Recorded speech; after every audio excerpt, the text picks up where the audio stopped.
RS brothers లో ఆషాఢం KG sale మళ్ళీ మొదలైంది. మరెన్నో క్రేజీ ఆఫర్స్ ఖైదీ చేయండి ఆర్ఎస్ బ్రదర్స్.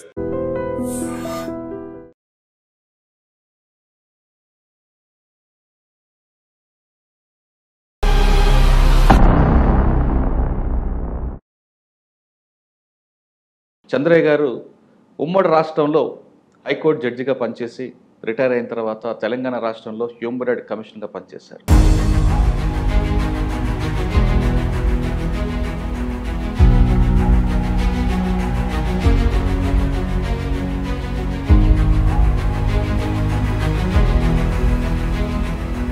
పదకొండున్నర సంవత్సరాలు పనిచేసి రిటైర్ అయ్యారు. రిటైర్ అయిన తర్వాత మీరు హ్యూమన్ రైట్స్కి వచ్చారు. హ్యూమన్ రైట్స్ కమిషన్కి వచ్చేసరికి అప్పుడున్న మీకు మెయిన్ ఛాలెంజ్ ఏమొచ్చిందండి? హ్యూమన్ రైట్స్ కమిషన్ యొక్క ఫంక్షను అది ఎప్పుడు ఆకలితో అలమటించే వ్యక్తుల యొక్క జీవన విధానాన్ని పరిశీలించేటటువంటి సంస్థ. కాబట్టి ఇక నాకు వేరే పని లేదు, ఎక్కడ వయలేట్ అవుతుంది ఎవరవుతుంది. నేను I have taken charge on 22nd December 2019. I retired on 22nd December in 2022. 3 సంవత్సరాల కాలంలో 3 సంవత్సరాల కాలంలో 2 సంవత్సరాల కాలం కరోనాకు పోయింది. బట్ కరోనాలో కూడా ఏ ఒక్క రోజు కూడా నేను పని చేయకుండా కామగా ఉండాలి. ఇంట్లో కూడా లేరు, తిరుగుతున్నాను. ఇంట్లో నుంచి వర్క్ చేశాను. అవును, అది గ్రేట్ ఎక్స్పీరియన్స్. ఇప్పుడు నా ఎక్స్పీరియన్స్ ఏంటంటే హ్యూమన్ రైట్స్ కమిషన్ కనుక చిత్తశుద్ధితో కనుక పనిచేయగలిగితే చాలా సమస్యలు పరిష్కరించవచ్చు. అందుచేత I had a great experience. Human rights act మనకు 1993లో యాక్ట్ పాస్ అయింది. దాంట్లో 47 సెక్షన్స్ ఉన్నాయి. అందులో 4 సెక్షన్స్ చాలా ప్రధానమైనవి. ఒకటి section 3, then section 23 and section 12. Section 3 ప్రకారంగా there should be national human rights commission. Section 23 ప్రకారం there should be state human rights function. Section 12 ప్రకారంగా the powers of the human rights commission. ఇది main important. తర్వాత definition of what are the human rights అన్స్కి human rights section 3D deals with the human rights definition. అదేం చెప్తుందంటే human rights commissions are those, number 1 right to life, right to Liberty, right to equality and right to dignity. ఈ 4టితో పాటు international treaties కూడా ఉన్నాయి. ఒకటి socio economic rights పైన, రెండవది civil rights పైన, సివిల్ అండ్ పొలిటికల్ రైట్స్. ఇవి 1966లో ట్రీటీస్కి ఏర్పడ్డాయి. అసలు హ్యూమన్ రైట్స్ డిక్లరేషన్ అనేది యుఎన్ఓ 1948లో డిక్లరేషన్. ఈ మూడుతో పాటు definitions in the human rights act of 1993, వీటితో పాటు ఫండమెంటల్ రైట్స్ కూడా considered by human rights. Okay. కాబట్టి human rights act, there is no area where the human rights act doesn't cover. అంత wide jurisdiction human rights commission. దాన్ని కంప్లీట్గా అమలు చేశారు ఆ కాలంలో. It has got 2 ways of functioning. Client మన ముందుకు వచ్చినప్పుడు, 2 మన దగ్గరికి రాకపోయినా ఆయన తరఫు ఎవరైనా రిప్రజెంట్ చేసినప్పుడు, ఇది ఒక బెనిఫిట్. రెండవది హ్యూమన్ రైట్స్ కమిషన్కి వచ్చేవాళ్ళు ఏ ఒక్క నయా పైసా ఖర్చు పెట్టాలంటే పని లేదు. ఈవెన్ కనీసం కలెక్టర్ గారికి దరఖాస్తు పెట్టాలంటే ₹2 టికెట్ పెట్టాలి. హ్యూమన్ రైట్స్ కమిషన్ అది లేదు. మూడవది అడ్వకేట్ యొక్క ప్రెజెన్స్ లేదు. పెట్టుకుంటే పెట్టుకోవచ్చు, అవకాశం ఇచ్చాం. కాబట్టి it is a free conferring the justice to the people. It is advantage. Secondly, human rights commission యొక్క బాధ్యత సోమోటో కేసులు తీసుకోవచ్చు. సోమోటో అంటే పేపర్ మీద వచ్చిన వార్తలు, టీవీలో చూసినటువంటి వార్తలు యూజ్ చేసుకోవచ్చు. మూడవది human rights awareness camps conduct చేసి హ్యూమన్ రైట్స్ అవేర్నెస్ చేయించే బాధ్యత. నాలుగవది human rights commission it self కాకుండా సోషల్ ఆర్గనైజ్తోని కలిపి మమేకమై కూడా హ్యూమన్ రైట్స్ యాక్టివిటీస్కు ప్రోత్సాహం చేయడం హ్యూమన్ రైట్స్ పైన అవగాహన కల్పించడం.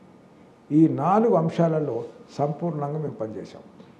అంటే మీరు ఛార్జ్ తీసుకునే సమయానికి కేసులు పెండింగ్స్ ఎన్ని ఉన్నాయి, కంప్లైంట్ ఎన్ని ఉన్నాయంటే అక్కడ? మేము ఛార్జ్ తీసుకుని కొన్ని వేలు ఉన్నాయి. మేము ఛార్జ్ తీసుకున్న రోజు 6 కేసులు, మేము రిటైర్మెంట్ అయిన నాటికి రోజు 100 కేసులు. కానీ ఈ అన్నిటిని కూడాను ఏ రోజుకి ఆ రోజు పరిష్కారం చేసేది.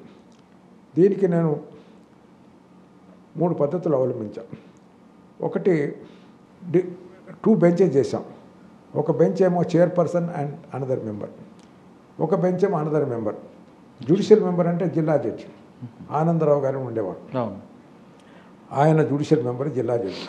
ఆయన స్వయంగా నిర్ణయం తీసుకున్న అనుభవం ఉంది కాబట్టి ఆయనకు ఎక్స్క్లూజివ్ బెంచ్. ఒక ఆయన నాన్ జ్యుడిషియల్ మెంబర్ ఉండేవారు. ఆయన మహమ్మద్ ఇఫ్రాన్ అని, ఆయన కరీంనగర్ వాస్తవ్యులు. ఆయన నాతో ఉండేది కాబట్టి మేమిద్దరం ఒక బెంచ్, ఆయన జ్యుడిషియల్ మెంబర్ ఒక బెంచ్, 2 జ్యుడిషియల్ ఆర్డర్. మూడవది మా దగ్గర సిఇఓ ఉంటాడు, సెక్రటరీ గారు కొన్ని అడ్మిషన్స్ మ్యాటర్స్ వచ్చినప్పుడు, అడ్మినిస్ట్రేటివ్ సైడ్ మ్యాటర్స్ వచ్చినప్పుడు ఆయనతో సాల్వ్ చేయించేది. క్రిమినల్ మ్యాటర్ వచ్చినప్పుడు మా దగ్గర డిఎస్పీ ఉంటాడు, నిజానికి ఐజీ ఉండాలి, డిఎస్పీ ఉంటాడు. డిఎస్పీతో కొన్ని సమస్యలు పరిష్కరించేది. ఉదాహరణకి మా దగ్గరికి ఒక కేసు వస్తుంది. కేసు వచ్చిన తర్వాత ఆ కేసులో ఏమంటాడు, సార్ మా తమ్ముడిని పోలీస్ స్టేషన్లో తీసుకెళ్ళారని అడుగుతాడు. ఇక్కడ కేసు ఉంటుంది. కేసు రాగానే ఇక దాన్ని మళ్ళీ నోటీసు విచారణ కాదు, ఇమ్మీడియట్గా డిఎస్పీకి ask the DSP to talk to the concern inspector why that man was taken to custody. ఇమ్మీడియట్గా ఫోన్ పోతుంది. ఇమ్మీడియట్గా ఫోన్ పోయేసరికి ఆ సబ్ ఇన్స్పెక్టర్ గారు హ్యూమన్ రైట్స్ కమిషన్ నుంచి ఫోన్ వచ్చిందంటే ఇంకా ఏమయ్యా ఎందుకు తీసుకొచ్చామంటే ఏదో కంప్లైంట్ ఇచ్చిన సార్ పంపించేచ్చాం సార్ అంటాడు. ఇట్లా కొన్ని 100 కేసులు. అట్లాగే హాస్పిటల్స్, ఒక అమ్మాయి 2 తమ్ముడు ఉంటాడు. తమ్ముడు ఉంటే ఆమె కేసు వేసింది, ఏది అపోలో హాస్పిటల్ మీద. ఏమంటే కేసు, అతనికి ఏదో బీమార్ వచ్చింది. బీమార్ వస్తే 17 లక్షల రూపాయలు కావాలని చెప్పారు. 17 లక్షలు. ఆమెంది పేపర్ పబ్లికేషన్స్, అయ్యా నేను పేదరాలు, నాకు తమ్ముడు ఉన్నాడు, తమ్ముడికి ఆరోగ్యం బాగాలేదు, హాస్పిటల్లో జాయిన్ చేశాము, 17 లక్షలు, నా దగ్గర పైసలు కూడా లేదు. అది 17 లక్షల రూపాయలు జమ చేసింది, ఇచ్చిన తర్వాత ఆయనకు ఆపరేషన్ అయింది. మళ్ళీ కుట్లింపించుకోవాలి కదా హాస్పిటల్కి పోయి, ఇంకా 9 లక్షల రూపాయలు కావాలి. అప్పుడు హ్యూమన్ రైట్స్ కమిషన్ వేసేస్తే సరే అక్కడ వాళ్ళు ఎలాంటి మందులు ఇస్తారో ఏం కథ ఉంది కానీ మనకు తెలియదు కదా. అందుచేత సెక్రటరీని అడిగిన, you just talk to the Apollo head, if is completely reduced all right, లేకపోతే కనీసం రెడ్యూస్ చేస్తే పర్వాలేదు, కంప్లీట్గా ఇది చేస్తే బాగానే ఉంటుంది, మాట్లాడమని చెప్తే వాళ్ళు మాట్లాడితే పర్లేదు సార్ అబ్బాయిని రమ్మని చెప్పండి, మేము కుట్లు పెడతామని చెప్పి. సరిపోయింది, కుట్లు పీచేసి వచ్చింది. ఏమో కుట్లు పీచారా, డబ్బులు అడిగారా, అయ్యి అడగలేదు పో. ఇట్లా ప్రతి కేసును కూడా ఏ రకంగా మేము డీల్ చేసాం. సార్ ఎక్కువ ఏ డిపార్ట్మెంట్ నుంచి వచ్చేవండి? అన్ని డిపార్ట్మెంట్లు, ఒకటని కాదు, అన్ని. ఎక్కువ పోలీస్ నుంచి వచ్చేవాడు కనుక? పోలీసు, రెవెన్యూ, ఎక్సైజ్, అందరూ పబ్లిక్. ఒక కేసులో సర్వీస్ మ్యాటర్, పాపం ఆయన బ్యాంకు ఎంప్లాయ్ అయితే అతనికి బుధవారం నాడు లాస్ట్ డే రిటైర్మెంట్ అవుతాడు. ఆయనకు ట్రైబ్యునల్లో అనుకూలంగా ఆర్డర్ వచ్చింది, హైకోర్టులో కూడా అనుకూలంగా ఆర్డర్ వచ్చింది. దాన్ని అమలు చేయలేదు. అమలు చెబితే కంటెంప్ట్ కూడా వేసాడు. కంటెంప్ట్లో నోటీస్ ఆర్డర్ అయింది, ఏం కాలేదు. అప్పుడు సెలవులు మాకు, సాటర్డే 4 గంటలకు వచ్చారు మా ఇంటికి బంగ్లాకి. చేసేస్తే కేసు వివరాలను చూసేసి ఆర్డర్ డిక్టేట్ చేసేసి స్పెషల్ మెజర్స్ పంపించాం. You immediate implement this order and report for it అని చెప్పి పంపించాం. మంగళవారం నాడు రిటైర్మెంట్, ఆదివారం నాడు, శనివారం నాడు ఆర్డర్ చేశాం. ఆదివారం ఆయనకు చేరింది, సోమవారం నాడు ఆర్డర్ ఇచ్చారు. ఆయన జైన్ వచ్చి నా దగ్గరకు వచ్చాడు. ఇంత కిక్కువ, ఇంకా ఏమి లేదు. అవసరమైతే డైరెక్ట్గా మాట్లాడమే. అది మిడ్ నైట్ నాకు ఫోన్ రాని, అదే సమయంలో చేసి ఇది జరుగుతుందట చూడండి అని. కొన్ని కేసులు, ఫర్ ఎగ్జాంపుల్ అక్కడేదో కూకట్పల్లిలో పెద్ద 2-3 కాలనీలు ఉన్నాయి. ఒక కాలనీ వాళ్ళు మెయిన్ రోడ్డుకు అడ్డంగా ఒక పెద్ద ఇది కట్టినారట, ఒక కంచె లాంటిది పెట్టారు ఇనుపది. ఈ పెట్టడం చేత ఈ కాలనీ రాకముందు డైరెక్ట్గా వెళ్ళేదట. ఈ కాలనీ వచ్చిన తర్వాత వాళ్ళు తిరిగి వెళ్ళాల్సి వచ్చింది, 2 కిలోమీటర్లు తిరగాల. హైకోర్టులో కేసు వేస్తారు, సివిల్ కోర్టులో కేసు వేస్తారు, ఏం జరగలేదు. నేను ఎందుకో అక్కడ సోషల్ యాక్టివ్స్ బాగా పాల్గొన్నా. వాళ్ళందరూ సార్ ఇటు సమస్య వచ్చిందంటే కమిషన్లో పెట్టి చూస్తామని చెప్పా. వచ్చిండ్రు, వేసేస్తే ఆ local commissioner take this protection of the police, go to the spot, remove that fencing and see that both the colonies should be given notice and have a conciliation and decide the matter and remove it, come. వారం రోజుల్లో, కొన్ని సంవత్సరాల నుంచి ఆ problem సమస్య పరిష్కారం కాదు, వారం రోజుల్లో ఆ ఫెన్సింగ్ అంతా తీసిపడేసి. ఇట్లాంటి చాలా. సార్ మీరు డిపార్ట్మెంట్ కమిషన్గా ఉన్న టైంలో సర్ప్రైజ్ చెకప్లు చేసేవారు. ఎందుకంటే కొన్ని డిపార్ట్మెంట్లకి అన్ఎక్స్పెక్టెడ్గా మీరు విజిట్ చేయడం, హాస్టల్స్, దాని వెనక ఉన్న మోటివ్ ఏంటి? మోటివ్ నో చట్టమే చెప్తుంది అది. One, wherever the people are detained or people are placed, if any problem is there, it is the duty of the commission to protect it. ఈ క్రమంలో జైళ్ళు, హాస్పిటల్స్, స్కూల్స్, యూనివర్సిటీస్ విజిట్ చేయాల్సినటువంటి బాధ్యత, ఆ అధికారం హ్యూమన్ రైట్స్ కమిషన్కు ఉంది. దీన్ని పురస్కరించుకునే ఫస్ట్ మనకు కరోనా వచ్చినప్పుడు I visited the airport first. Second Osmania general hospital. Third ఖమ్మంలో ఒక మరియమ్మ అని ఒక అమ్మాయి, వాళ్ళ దొంగతనం నేరం మీద ఆ పిల్లోడు చనిపోయినాడు. అక్కడికి ఇమీడియట్గా అక్కడికి వెళ్ళాం, చూసి అదంతా విచారించాం. ఇమీడియట్గా దానిపైన యాక్షన్ తీసుకోమని చెప్పి గవర్నమెంట్ చెప్పడం, 30 లక్షల రూపాయలు బాధిత కుటుంబానికి ఇవ్వడం, ఆ పిల్లవాడికి ఉద్యోగం ఇవ్వడం, ఇవన్నీ జరిగేటట్టు చూసాం. అట్లా అనేక హాస్పిటల్, కాకతీయ హాస్పిటల్ చూసాం, చాలా హాస్పిటల్ చూసాం. నిమ్స్ హాస్పిటల్కి వెళ్ళాం, ఎక్కడికి వెళ్ళాం, మంచిర్యాల హాస్పిటల్కి వెళ్ళాం. ఒక చోట ప్రజల నెగ్లిజెన్స్ కూడా కంప్లీట్గా కట్టుదిట్టం చేస్తాం. ఉదాహరణకి మంచిర్యాల హాస్పిటల్ వెళ్ళాం. మంచిర్యాల హాస్పిటల్ ఇక వచ్చి పోయినప్పుడల్లా ఈ సోదరులందరూ, పత్రికా విలేకరులందరూ ఫోటోలు పెట్టుకుని ఉంటారు. ఒక ఆయన వచ్చి, కింది ఫ్లోర్లో ఉన్నాం మేము, ఇన్స్పెక్షన్ 5 floor నుంచి వచ్చేసి, సార్ అసలు ఆ వాష్రూమ్లు అదంతా గందరగోళంగా ఉన్నారు సార్, ఇది ఏమి హాస్పిటల్ సార్ అన్నాడు. పద ఎక్కడ ఉందో పోదాం పని. ఆయన తీసుకొని పోయాం. నీట్గానే ఉన్నాయి, కాస్త నీళ్ళు అయి పడి ఉన్నాయి. అయితే అక్కడ ఒక కర్ర తీసుకున్నాను. కర్ర తీసుకొని దాన్ని ఊడ్చేసిన. చూడరాని పద్ధతి అయితే లేదు, నీళ్లు పడ్డాయి. ఏం చేస్తే నీళ్ళు పోతాయి? ఇక్కడ కర్ర అది ఉంది ఊడ్చేది, దాన్ని ఇట్లా. ఇది కేవలం ప్రతి హాస్పిటల్ కూడా తక్కువ మందితోనే, తక్కువ డాక్టర్ నడుస్తుంది. ఒక సిటిజన్గా ఆయన దగ్గరకు వచ్చినట్టు ఒక వ్యక్తిగా నువ్వు చేస్తే నీ ముళ్ళు ఏం పోతుంది?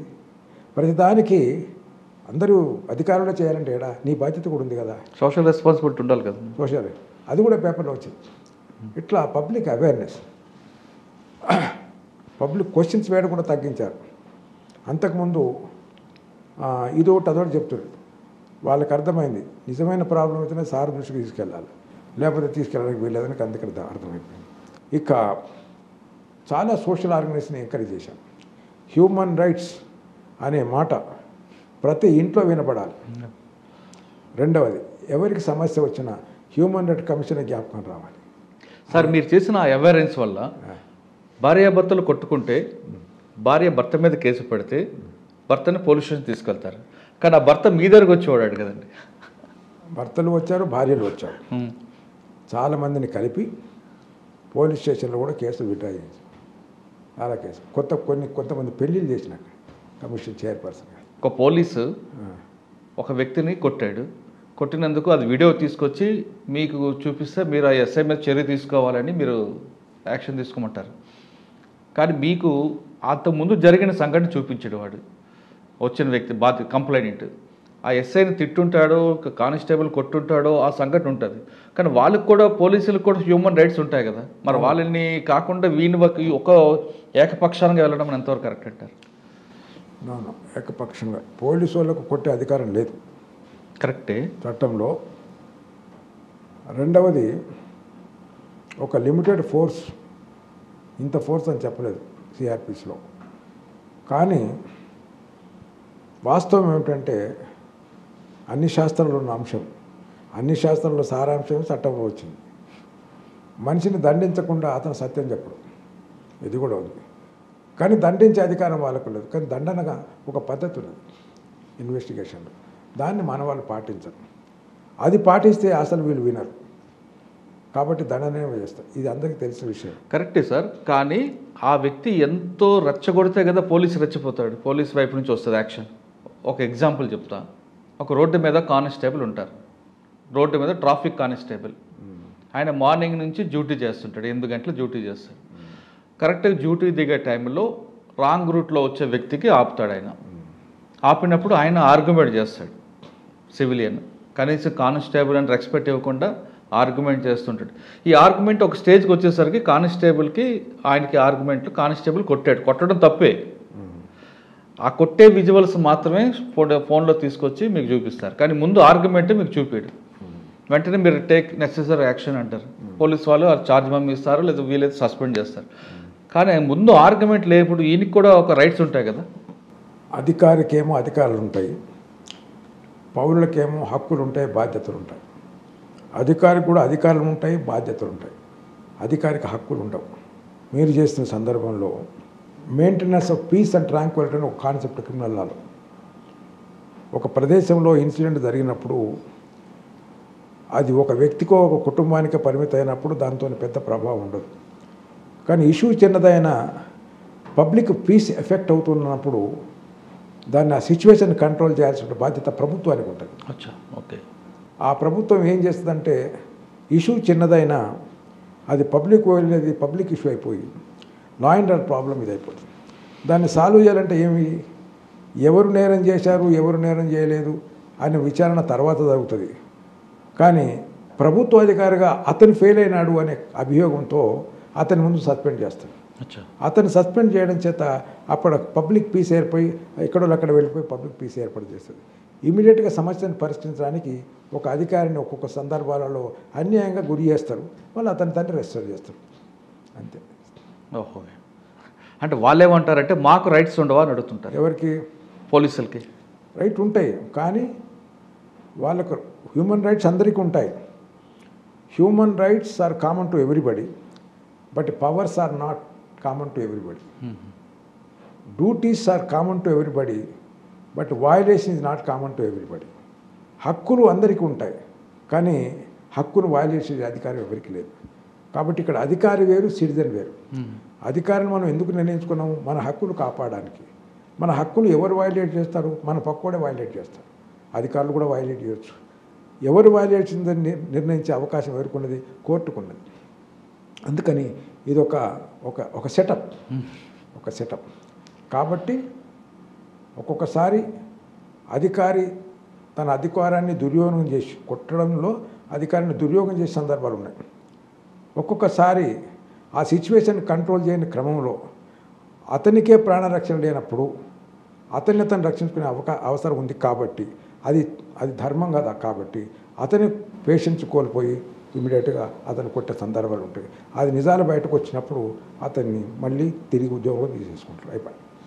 అచ్చా సార్, మీరు రిటైర్ అయిన తర్వాత ఏం చేస్తున్నారండి? ఏం చేస్తున్నారు, ఏం చేయబోతున్నారు ఇప్పుడు? ఏం చేస్తున్నానని చెప్తాం. First of all, I'm writing my biodata. Secondly, I am writing the articles. Thirdly, whoever comes to me seeking opinion, there are two kinds of opinions. One is free opinion. Suppose poorer sections వస్తారు, వచ్చినప్పుడు వాళ్ళకి free opinion. సరే, rich people those who are capable of paying this fees అనుకున్నప్పుడు they come seek the opinion and I give the opinion. They pay reasonable charges. This is one professional life. Secondly, I am always in the habit of participating in the social functions. Thirdly, any NGO functions. I am heading now as a president, honorary chairman of the Elders Clubs of International Foundation. దీని ఆధ్వర్యంలో నెలకు 4 programme జరుగుతాయి. One of the program, felicitation to the employees, doctors, lawyers, engineers, judges. ప్రతి last Sunday we are conducting the programs in the sunshine hospital Secunderabad. వాళ్ళు మాకు ఫ్రీగా ఇచ్చారు, 6 ఏళ్ళ కిందట ఫ్రీగా ఇచ్చారు. అప్పటి నుంచి రెగ్యులర్ కార్యక్రమం. మూడవ శనివారం ఏమో 4వ శనివారం అది.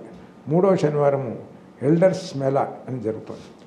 దాంట్లో పేదవాళ్ళకి పెద్ద మనుషులకి అబోవ్ 50 years వాళ్ళకి ఆరోగ్య విషయాలు తెలుసుకోవడం, హాస్పిటల్ కన్సల్ట్ చేసి వాళ్ళకి ఫ్రీగా కన్సెషన్ ఇప్పించడం, ఇవన్నీ సోషల్ యాక్టివిటీ చేస్తున్నాం. ఇక I will be invited as the chief guest to various ఫంక్షన్స్కి వెళ్తుంటాను. తర్వాత సీనియర్ సిటిజన్స్ని విజిట్ చేయడం, నాకు తెలిసిన వాళ్ళను. తర్వాత ఇప్పుడు మొన్న మా సీనియర్ని ఫెలిసిటేట్ చేసాం. మా ఇంటికి వచ్చిన ప్రతి ఒక్కరు మీరే తప్పించుకొని వచ్చారు, కానీ వచ్చిన ప్రతి ఒక్కరికి షాల్ కప్పి పంపించడం. ఫస్ట్ టైం మా ఇంటికి వచ్చినటువంటి వాళ్ళని మీరు వచ్చినప్పుడు ఏదో ప్రోగ్రాంలో మాట్లాడుకుని అయిపోయినాం, కానీ ఎందుకు ఆలోచన అంతే, అది రాలేదు. అది రావడం కూడా I feel that A divine thought should come in my mind. ఒక మనిషిని చూసినప్పుడు కానీ మాట్లాడినప్పుడు కానీ. కానీ మీరు ఒక బాధ్యతతో వచ్చారు, నన్ను పరామర్శించడానికో కలవడానికో గౌరవంగా రాలేదు, ఒక డ్యూటీలో భాగంగా వచ్చారు కాబట్టి ఆ భావన నాకు రాలేదు సార్. అట్లా ఐఎమ్ బిజీ. ఓకే సార్, మీరు ఇంత ఫిట్నెస్ ఉండడానికి కారణం ఏంటండి? మీ ఫిట్నెస్కి మొన్నటి వరకు 6 మాసాల కాలం వరకు 6 మాసాల కిందటి వరకు I'm a regular player of shuttle. ఆ మధ్యలో నాకేదో సమ్ ఫైబ్రోసిస్ అనే ఒక లంగ్స్ సంబంధించిన వ్యాధి వచ్చిందని చెప్పారు. దాని మూలంగా I was advise to consume medicine I'm using. ఇప్పుడు ఆల్మోస్ట్ 80% రికవర్ అయ్యాను.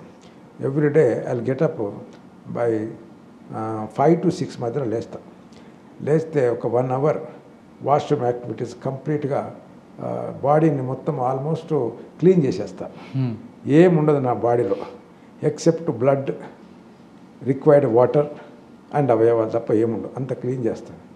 చేసిన తర్వాత కంప్లీట్గా I take bath, then yoga చేసి I take 1 hour walk, again I come, again I take bath, then yoga, then breakfast. అట్లా షటిల్ కూడా ఆడుతారు కదా, షటిల్ ఎప్పుడు ఆడుతుంటారు? ఇప్పుడు 8 మాసాలు షటిల్ ఆడడం లేదు. జనరల్గా నేను మొన్న ఐఏఎస్ ఆఫీసర్ క్లబ్కి వెళ్ళాను. I regularly go to play IASF క్లబ్కి వెళ్తాను. వెళ్ళినప్పుడు మొన్న brother Murali Gopikrishna retired IPS officer, ఆయన నేను ఉండలేక నేను ఆడిన ఆయనతో ఒక 5 నిమిషాలు ఆడినా. ఆయన నాకు ఈ రకంగా ఇబ్బంది ఉందని తెలిసి, సార్ ఇక ఆడిన కాడికి చాలు సార్, మీరు రెస్ట్ తీసుకొని. ఓకే సార్, ఫైనల్ క్వశ్చన్ అండి. చాలామంది ఈ డిపార్ట్మెంట్ మీ ప్రొఫెషనల్ రావాలనుకున్న వాళ్ళకి మీరు ఇచ్చే మెసేజ్ ఏంటండి? మీకు ఇంత క్రితం చెప్పినట్టుగా కాన్స్టిట్యూషన్ కాంటెంప్లేట్ ద డ్యూటీస్, బాధ్యతలు, ఎవరి బాధ్యతలు ఏమిటి, ఎవరి అధికారాలు ఏమిటి, ఎవరి హక్కులు ఏమిటి అని చెప్తారు. భారత రాజ్యాంగం అనేటటువంటిది సర్వశాస్త్రాల సారాంశం. తేడా ఏమిటంటే శాస్త్రాలను మీరు పాటించినా పాటించకపోయినా ఎందుకు పాటించలేదని ఎవరు అడగరు, కానీ రాజ్యాంగాన్ని పాటించకపోతే మాత్రము ఎందుకు పాటించడం లేదు అని అడిగే అధికారం అందరికీ ఉంటుంది. రాజ్యాంగములో 3 వింగులు నేను చెప్పాను కదా, 3 ప్రధానమైన చాప్టర్స్. ఒకటి fundamental rights. Fundamental rights deals with the rights of the people which cannot be violated either by a citizen or by a authority. రెండవ chapter director principles of state policy, state ఏ రకంగా function చేయాలి అనేది. మూడవది executive powers of the all authorities. నాలుగవది fundamental duties of the citizens. ఇప్పుడు మనది democratic వ్యవస్థ. ఒక డెమోక్రసీ అంటే ఒక పద్ధతి ప్రకారం elected people should rule the place of monarchy. So మన కాన్స్టిట్యూషన్లో ప్రియాంబుల్ ఉన్నది, ముందు పీఠిక. Preamble deals with 2 aspects. ఒకటి రాజ్యం యొక్క స్వభావం, రెండవది ప్రజల యొక్క హక్కులు. రాజ్యం యొక్క స్వభావం గురించి 5 అంశాలలో చెప్పారు. ఒకటి సావరెంటీ, రెండవది సోషలిస్ట్, మూడవది సెక్యులర్, నాలుగవది డెమోక్రటిక్, ఐదవది రిపబ్లిక్. ఇవన్నీ కూడా రాజ్య స్వభావాలు. పౌరుల హక్కుల గురించి 4 అంశాలు చెప్పారు. జస్టిస్ ఏ రంగాలలో, social, political and economic. Liberty ఏ రంగంలో? Liberty of thought, expression, prayer and wisdom, equality, position and positions, fraternity, brotherhood and integrity of the nation. Everything is very clear. Question ఏమిటి? మరి ఇవన్నీ అమలు జరుగుతున్నాయా? మనం ఆశించినటువంటి వ్యవస్థ నిర్మాణం అయిందా? అవుతున్న క్రమంలో ఉన్నాం. అవుతున్న క్రమంలో అనేక సమస్యలు వస్తాయి. స్టేట్కు వస్తాయి, సిటిజన్స్కి వస్తాయి. వీటన్నిటి పరిశీలించడానికి మనకు ఒక ప్లాట్ఫామ్ ఉంది, జ్యుడిషియరీ ఉంది. కాబట్టి సమస్యలు రావడం నిరంతరం, పరిష్కారం కూడా నిరంతరం. ఇది ఒక నిరంతరమైన ప్రక్రియ సమాజంలో. అలాంటి సమాజంలో న్యాయ వ్యవస్థలో ఒక ప్రధానమైనటువంటి అంశము, న్యాయ వ్యవస్థలో ఒకటి జ్యుడిషియరీలో, ఒకటి bench and the bar. Advocate community comes under the bar. ఏంటి? What is the role of advocates? To represent the matter of citizens, to protect his right before the bench. So సమస్యలు ఉత్పన్నం నిరంతరమైనప్పుడు వాటి పరిష్కారం కూడా నిరంతరం. ఇప్పుడు భారతదేశంలో అన్ని వ్యవస్థలు కూడా ఇబ్బందులు ఉన్నాయి. ఫర్ ఎగ్జాంపుల్ రాజకీయ వ్యవస్థ తీసుకోండి.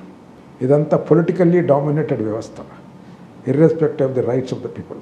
కాబట్టి ఇది సర్వ సమస్యతో కూడుకున్న వ్యవస్థ. లేబరర్స్ ఉన్నారు, వాళ్ళకు మినిమం వేజ్ ఇవ్వరు. ఎంప్లాయీస్ ఉన్నారు, వాళ్ళకు ప్రమోషన్స్ ఇవ్వరు. వేకెన్సీస్ ఉన్నాయి, గవర్నమెంట్ ఫిల్అప్ చేయదు. వ్యవసాయదారులు ఉన్నారు, పంట వాళ్ళకు సరైన మందులు అందుబాటులో ఉన్నాయి. అంటే వ్యవస్థ పరంగా ఇబ్బందులు ఉన్నాయి, కుటుంబ పరంగా ఇబ్బందులు ఉన్నాయి, వ్యక్తిపరంగా ఇబ్బందులు ఉన్నాయి. అన్ని రంగాలలో ఇబ్బందులు ఉన్నాయి. ఇన్ని రంగాలలో ఇబ్బందులు ఉన్నప్పుడు దీన్ని పరిష్కరించిన వ్యవహారం ఎక్కడ ఉంటుంది? అల్టిమేట్గా జ్యుడిషియరీ, ఎవ్రీబడి. కాబట్టి జ్యుడిషియరీకి చేసినంత పని ఉంటుంది. జ్యుడిషియరీకి పని ఉందంటే అడ్వకేట్స్కి పని ఉన్నట్టే. కాబట్టి అడ్వకేట్స్ యొక్క రోల్ రోజు రోజుకు పెరుగుతున్నది. కాబట్టి అడ్వకేట్ అనేవాళ్ళు సోషల్ దృక్పథం ఉండాలి వాళ్ళకి. అడ్వకేట్స్ ప్రొఫెషన్లో నేను నిలదొక్కుకోను అనేటటువంటి అనుమానం రావాల్సిన పని లేదు. ఎందుకంటే నీ ఇంట్లోనే ఎన్నో సమస్యలు ఉంటాయి, నీ పక్కింట్లోనే ఎన్నో సమస్యలు ఉంటాయి. పక్కింట్లో ఉన్నటువంటి 10 మంది ఉంటే 10 మందికి సమస్యలు ఉంటాయి. అన్ని సమస్యలకు న్యాయపరమైనటువంటి పరిష్కారమే మార్గం. న్యాయ నిపుణుడు అడ్వకేట్. కాబట్టి న్యాయవాదులు నైపుణ్యతను పెంచుకోవాలి. ఒక డాక్టర్ దగ్గరికి వచ్చినప్పుడు ఇన్వెస్టిగేషన్ చేయడానికి నాకు పరిష్కారం లేదు, దీంట్లో పరిజ్ఞానం లేదని ఎలా చెప్పడో న్యాయవాది కూడా అట్లా చెప్పకూడదు. He must be in position to deal with all the matters. అందుకని న్యాయవాదులకు క్రమశిక్షణతో ఒక క్లయింట్ వచ్చినప్పుడు అతను ఒక కేసును అర్థం చేసుకొని తగిన ఆధారాలు చూసుకొని కేసు ఉందంటే ఉందని చెప్పండి, లేదంటే లేదని చెప్పండి, అక్కడే పరిష్కారం అయిపోతుంది. ఒకవేళ కేసు ఉంది, చక్కగా వేయండి, ఆధారాలతో చక్కగా వాదించండి. ఇట్లా తయారవుతుంది. ఫస్ట్ కేసు రావడం చేత కేసు వినడం, ఓరల్గా డాక్యుమెంట్స్ పరిశీలించడం, పాయింట్స్ నోట్ చేసుకోవడం, కేసును చక్కగా డ్రాఫ్ట్ చేయడం, కేసును ఫైల్ చేయడం, కేసును చక్కగా వాదించడం. సో క్రమశిక్షణ అనేది చాలా అవసరం ఒకటి. రెండవది, ఇంతకుముందు చెప్పినట్టుగా he must be available to the client whenever he comes to you. రెండవది, he must be available to the court whenever the case is called. కాబట్టి తర్వాత మూడవది, ఈ రోజుల్లో అడ్వకేట్స్ వాళ్ళ పేరు చెప్పి వీళ్ళ పేరు చెప్పి ఫీజు తీసుకుంటున్నారు అనేది చాలామంది చెప్తున్నారు. అది పద్ధతి మంచిది కాదు. There is an act known as advocates act of 1961. So code of conduct దాంట్లో కూడా ఉన్నది. కాబట్టి కోడ్ ఆఫ్ కాండక్ట్ పాటించాలి. ఐదవది, ప్రతి లాయరు తను చేస్తున్నటువంటి కేసు పైన సంపూర్ణమైన అవగాహన ఉండాలి. అది ఉండాలంటే దానికి సంబంధించిన చట్టాన్ని పరిపూర్ణంగా చదవాలి. లేటెస్ట్ సుప్రీంకోర్టు కేసెస్ దానిపైన మనం పరిశోధించాలి. అట్లా చేసినప్పుడు నీ క్లయింట్కు నువ్వు నమ్మకాన్ని కలిగించాలి. ఒక్కసారి క్లయింట్ ఆల్వేస్ క్లయింట్. నీ ప్రాపగేషన్ కొరకు నువ్వు బోర్డు పెట్టాల్సిన పనిలా, పేపర్లో ఇచ్చేయాల్సిన పనిలా, నీ క్లయింటే నీకు పెద్ద ప్రచారకుడు అవుతాడు. That is my experience. అందుచేత అడ్వకేట్స్ యొక్క రోల్ దినదినానికి పెరుగుతున్నది. అడ్వకేట్స్ కేవలము ఫీజుల కొరకే పనిచేయకుండా సమాజ దృక్పథంతో సమాజం అంతా బాగుపడ్డప్పుడే మనం బాగుపడతాము అనే భావనతో వాళ్ళు పనిచేయాలి.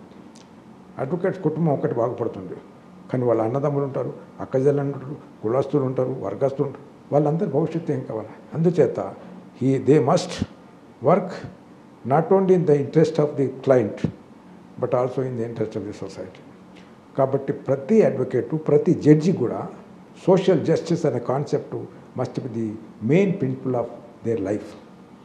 అది ఈరోజు న్యాయవాదులకు, న్యాయమూర్తులకు, న్యాయ వ్యవస్థకు ఒక మాటలో చెప్పాలంటే ప్రతి వ్యక్తికి ఉండాల్సినటువంటి లక్షణం. కాబట్టి there is a great future for the lawyers community.